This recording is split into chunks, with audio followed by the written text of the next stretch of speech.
Okay, so this would be the first topic in the living in IT era for your midterm. This would be the internet and its history. The intended learning outcome, or the ILO. At the end of this chapter, the student is expected to. So basically, it's on your book now on page 74. We need to define the internet and explain its role.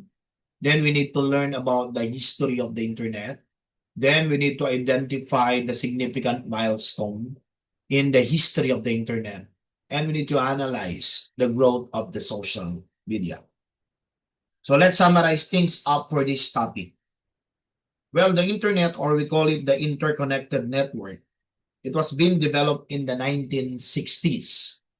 So it was initially created for government. Para sa gobyerno lang ito. So government researches para ma-share yung mga information efficiently. But today, it's a global network, interconnected network kung tawagin. It's a global network connecting millions of individuals, businesses, and including yung mga organizations. It enables yung real-time communication, pati yung instant access doon sa mga information, making it essential pagdating doon sa mga trabaho, education, entertainment, and including relationships. Naging transformation ito on our daily lives and activities in terms of connections. Actually, the internet has been began on the 1950s during the Cold War. So the Cold War involved by the United States of America and including the Soviet Union, which is known as Russia for today. So in the US Department of Defense, they established what we call the Advanced Research Project Agency, or they call it ARPA. Ulitin natin, Advanced Research Project Agency or ARPA.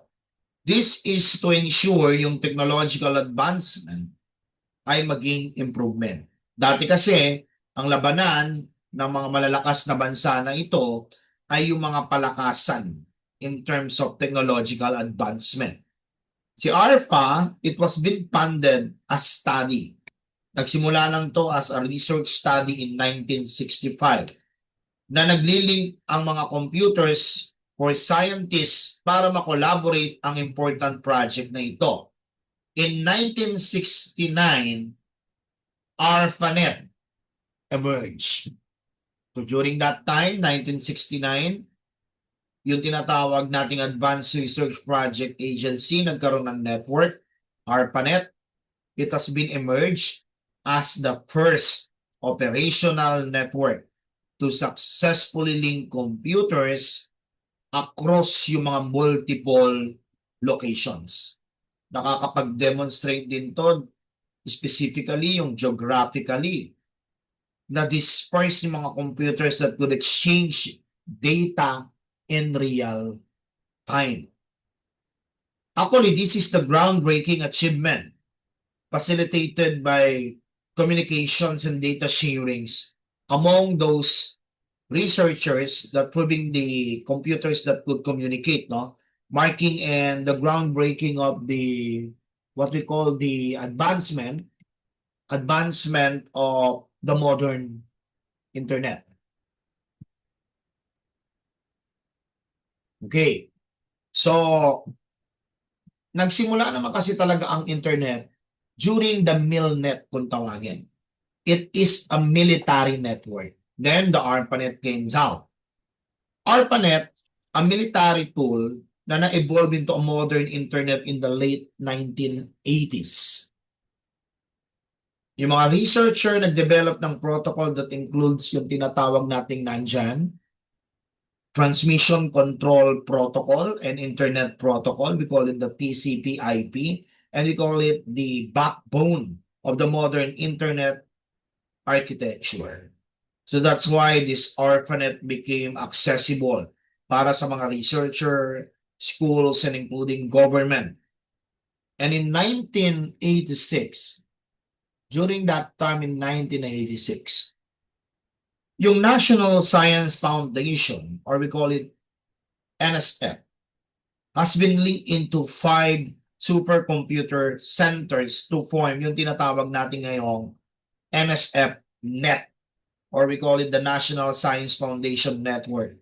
So these connections na improve yung mga research opportunities. It's more on in the education sides na.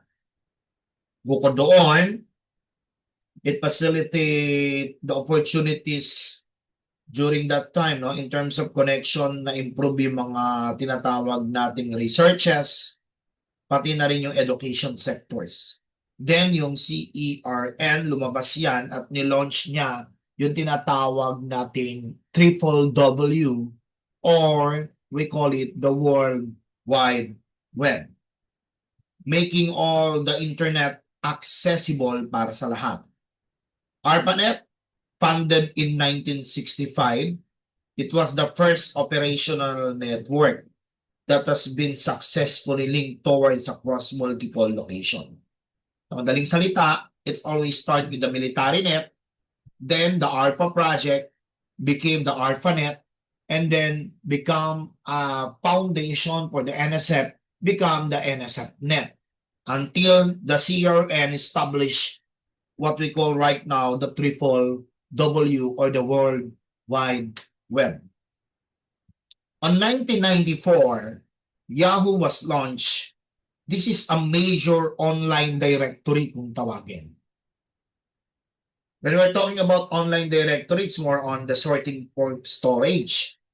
So, this is simplifying the website navigation. Yun lang ang purpose noon. Hindi pa siya search engine that time.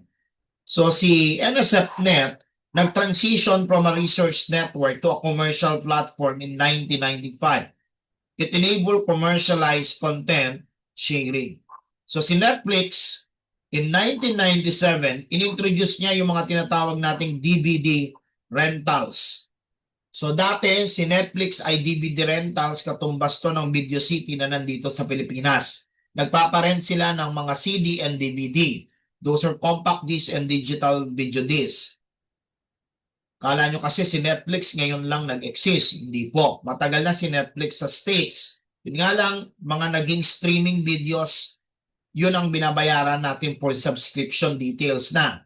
While Google in 1998 revolutionize yung tinatawag nating search engine. Naging online search, ang ginagawa natin, it's make the searching quicker and easier. So these are the change that mark in the beginning. Yung tinatawag nating beginning of the web.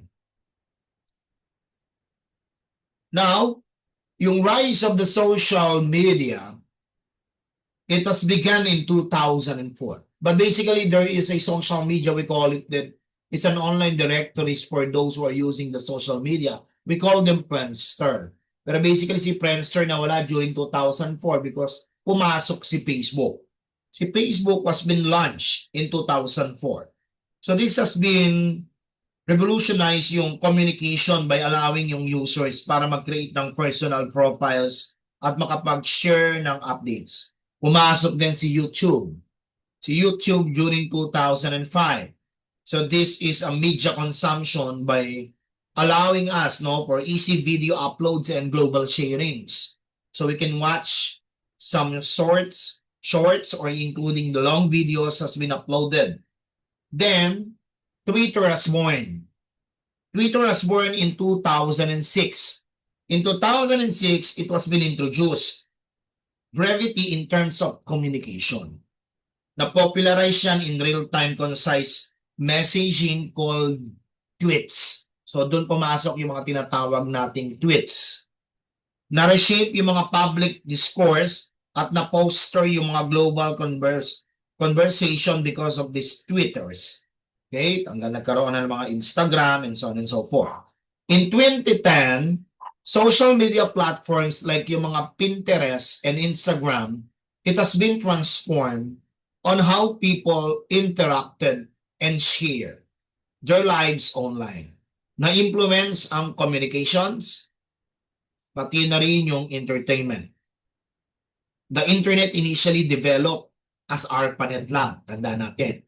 It's evolved from a military-driven research initiative para sa global platform in terms of gera, war. So naging platform siya for collaboration na, for communication, at sa pag-exchange ng mga information. As it expanded beyond its original scope, it transitioned from specialized tool for a research and defense to a global platform for collaboration in information exchange. So this is the remarkable evolution and the highlights the power of the technology that bridge distances and including foster cooperation that unite the people across cultures and including yung tinatawag nating continents. Understanding the origin and the development of the internet demonstrates the humanity's drive para ma-connect tayo at ma-innovate. So sa madaling salita, internet has not been developed for these purposes na ginagamit natin ngayon. It has been developed in terms of war, in terms of research, to make more countries in terms of their strength in technological advancement. So that is the purpose of the internet, basically. Now let's proceed with the lesson 2, or the major components of the internet. The intended learning outcomes for this is we need to enumerate the different types of servers. Then we need to be familiar with the concept of the IP address or the internet protocol address. We call it the internet protocol address. Then we need to identify the different types of the TLDs. And these are domains, no? Understand the importance of the internet connectivity, and we need to discuss the function of wireless fidelity and how it creates wireless network for device. Let's start first. What are servers? Basically, if we sum up with this, servers are on a network, particularly the internet kung tawagin. So yung servers na yan ay nag-specialize in terms of computer or software programs na nag-o-offer ng mga resources and services to the other device, referred to as client. So it has been considered server as a useful digital assistant na nakikinig dun sa mga user at yung mga device nagde-demand before they provide the appropriate data or capability. Servers are working in the background. Madaling salita, it keep everything functioning smoothly, whether you are using yung mga cloud services, mga Google Drives, including pag-send ng mga email or pag-view ng mga website. So there are different types of servers, each designed to handle specific tasks. The number one is the application server. So the application server are software applications. So this manage and distribute yung mga users through the network by an applications. By what kind of application? Application server. For instance, yung application server, nag-handle to ng mga payments, nagbe-verify to ng mga product availability, at mini-make sure niya yung mga online shopping experience, it runs smoothly. Yung complex web-based application and including platforms na nag-aalaw ng mga users, kagaya natin, para magkaroon ng engage into a, when we're talking about dynamic materials, this is about both parties are do communications. So we call it dynamic. Dynamic materials that carry out the task like making yung mga reservations, simultaneously function to, dalawang interactions with the users and with the device, they do dynamic process. In terms of making reservation, yung paglalaro ng mga games, nagme-maintain ng mga online accounts, depend on those specific types of servers. Then we have what we call the web server. Ang web server naman is what we call the delivering web content to the browser. So ang responsibility ng web browser ay makapag-find ng request doon sa web page at itatype natin doon sa tinatawag nating URL ng web page. Yung URL, we call it the Uniform Resource Locator. At sinesend ito back dun sa device natin on an immediate response. Kino-consider natin yung web server as acting a digital courier. Okay, so nire-retrieve niya at sinesend niya sa users yung mga website material na nakikita natin doon sa web pages. So this is similar on how a, let's say, yung tinatawag dito, busy yung isang specific type na restaurant, no? Then yung staff, kailangan umattend sa mga customers, maramihan at once. So, ganun din ang tinatawag nating web server. Capable siya sa pag-handle ng mga thousands or even millions of requests at once. So, web servers, ine-ensure niya yung data is prepared at nasesend ito correctly using what we call the HTTP or the Hypertext Transfer Protocol. So, this enable us for the browse website as intended. Next to the web servers, we have what we call the file server. Pag sinabi namang file server, yung users can save, it can access, and it can share digital files like the documents, yung mga photos, and including videos on the file servers, which serve as centralized storage hubs. So, think of a file server is like a digital library, no? Where users connect to the servers para ma-access at ma-modify, ma-share yung files rather than the physically transferring files through an email or a flash drives. Para sa collaborative settings like yung mga business and schools, yung configuration ng file server is perfect. Kasi yung mga student nagko-collaborate to ng mga projects. For instance, they can view and modify, ma-share yung mga documents instantly, at yung iba naman nagre-resend viewing ng version nito in order to secure yung mga sensitive data such as yung mga student grades or administrative records, including yung mga file servers also have security, no? Feature limit na kung sino lang yung mga nakaka-access. For example, here on our registered, who can access your confidential file. Next, yung email communications are very vital in terms of send and receiving. Those who are storing by mail servers, yung mga email, that would be the first phases. So mail servers are the first passes through a mail server, which choose the most efficient path para matransmit yung mga message doon sa recipient o yung tatanggap ng email natin doon sa server. Frequently, in a matter of seconds lang yan. Yung mail server, kinikip niya yung mga message na dumadating sa email natin hanggang mag-enter tayo ng email at ma-access natin sila. So, itong mga server na to, ina-allow us to connect. So, this is very crucial in terms of contemporary communication. Instantaneously for both personal and business reason throughout the world that we're using these mail servers. Then we have what we call the proxy servers.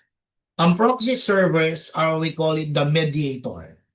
Pag sinabing mediator, it is a mediator between the device and the internet. Kaya siya tinawag na proxy server. Upon na-access yung website, yung proxy server magre-receive ng request at mag-send dun sa intended website. So the proxy will receive yung response, which is subsequently send back to us sa ating mga gumagamit. Yung performance, yung privacy, and security are all improved para sa procedure ng proxy servers.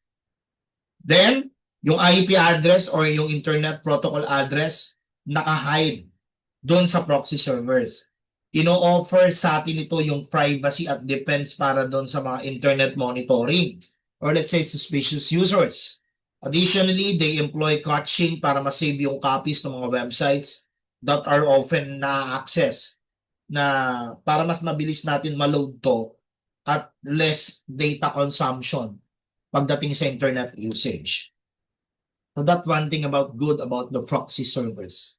Next, we have the fallacy servers. On the thing about the fallacy servers, these are on a network. From the word itself, fallacy.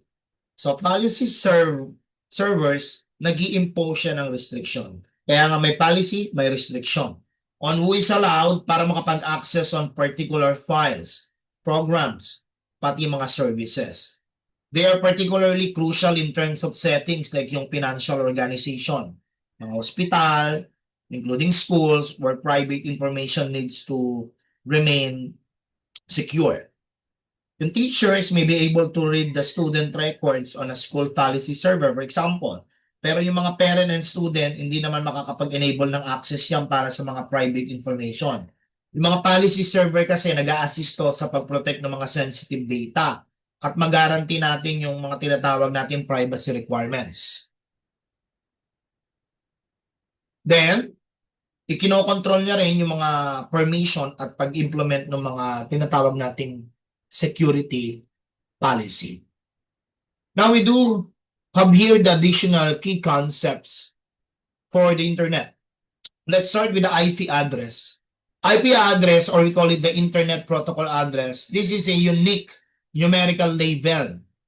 It is assigned lahat sa mga devices. Meron niya mga cellphones, PC, or either mga laptop. All of them are using this IP address. Example of this are 72.13.208.99. So this is much extensive IP address. Meron yung mga tipong IP address lang na medyo madaling tandaan. 192.168.0.1. Those are the IP address or the gateway of a router.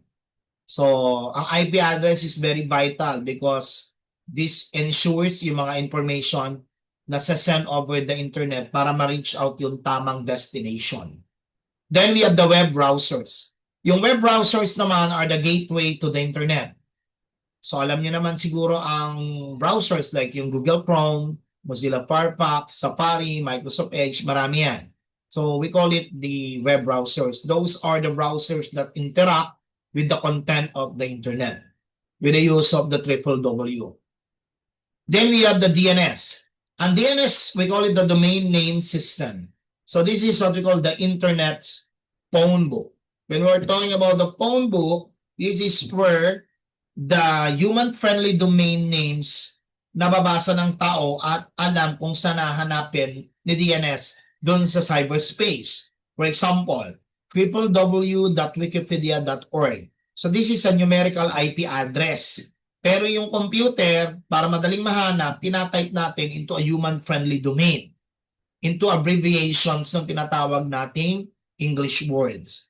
Nako-connect to one another. Pag walang DNS, hindi tayo makakapag-search through the cyberspace. So here are some examples of the domain names. We have here www.google.com, github.com, www.cnn.com. So each of them corresponds to a specific IP address behind the scene. Yun nga lang, hindi nakalitaw kung ano yung IP address na yan, naka-hidden. Pero lahat ng IP address niyan is connected through the cyberspace. Then we have the TLDs, or we call it the top-level domains, mas mataas. Bakit tinawag na mas mataas? Because they are the suffixes at the end of the domain name, like yung .com, .org, or .edu. They help categorize website by functioning or geography. Geography, alam niyo naman, ginagamit natin, .ph stands for Philippines. .com stands for the commercial businesses. .edu stands for the educational institutions. Majority of the educational institution websites are using .edu, .ph, meaning they are designated as educational institution in the Philippines. Also, with the government agencies, they are using .gov. And if those government agencies are assigned in the Philippines, they are using .gov, .ph. Those are top-level domains. Then we have .org. So this is a non-profit organization. .tech, technology-related platforms, including .net for the network platforms. Then we have here the internet service providers, or we call it them the ISPs. Ang ISP ay nagpo-provide ng access sa mga internet. So pag wala sila, we wouldn't be able to connect online. Sa madaling salita, alam na alam nyo yung mga yan. We have the national ISP. These are large areas ang sineserve nila, buong bansa. So ang coverage nila, for example, we have the Philippine Long Distance Telecommunications or the PLDT, Globe Telecom, and including the Smart Telecommunications. Then we have the regional ISP. This is focused on the local communities. So this often requires yung tinatawag nating personalized support. For example, yung mga innovative communications lang and around in Bulacan, meron sila dyan na specific and including the sky cable. There are ways to connect to the internet. So these are the several technologies for accessing the internet. So each with its benefits. Number one, we have the satellite internet. Ito yung mga ideals for rural areas using a dish to connect via satellites. Meaning there is what we call the dish or some of the modern technologies wirelessly. Wirelessly pa rin ang connection niya, even on a satellite connection. Then we have what we call the Wi-Fi or the wireless fidelity. So these are wireless access via routers, yung mga nasa bahay natin. So common in homes and including public spaces. Ito yung mga binibigay, yung mga router na mga Converge, PLDT, or even the Globe. Then we have the DSL or the digital subscriber line. So these are using telephone lines, support internet and voice simultaneously. Usong-uso to dati sa PLDT, Globe, kasi merong kasamang landline, yung internet connection. Then we have the cable internet, but basically on the DSL, babagal. And including on the cable internet. Sabi nila dito, high-speed access for streaming and gaming. Yes, that's the purpose. But for researching, mabagal ang cable internet. Bakit? Because of the auxiliary cable na meron doon sa kanilang tinatawag na modem to transmute the signals. Iba kasi yung kable na ginagamit dito, coaxial cable, yung mga nasa television. So, then, yung pinakamabilis sa lahat, we have the fiber to the premises, FTTP. So this been using the fiber optic technologies or cables for ultra-fast speeds. So this is a fiber optic glass, kung tawagin. Glass to na maliit na tube. So ito yung pinakamabilis na daluyan ng data terms of connection. Kaya nga tinawag siyang ultra-fast speed. So ngayon, lahat, majority ng mga ISP provider are on this stage. Fiber to the premises, or we call it the fiber technology. Then, yung ginagamit natin sa mga cellphones, we're doing it as a cellular network. So, it uses a mobile data via cell towers. May mga cell towers yan, may mga true signals yan, mga 5G, 4G. So, it's ideal for on-the-go browsing, and then you are connected through the cyberspace 24/7. So that's the topic that we need to discuss for today, the lesson 1 and the lesson 2. May I request everyone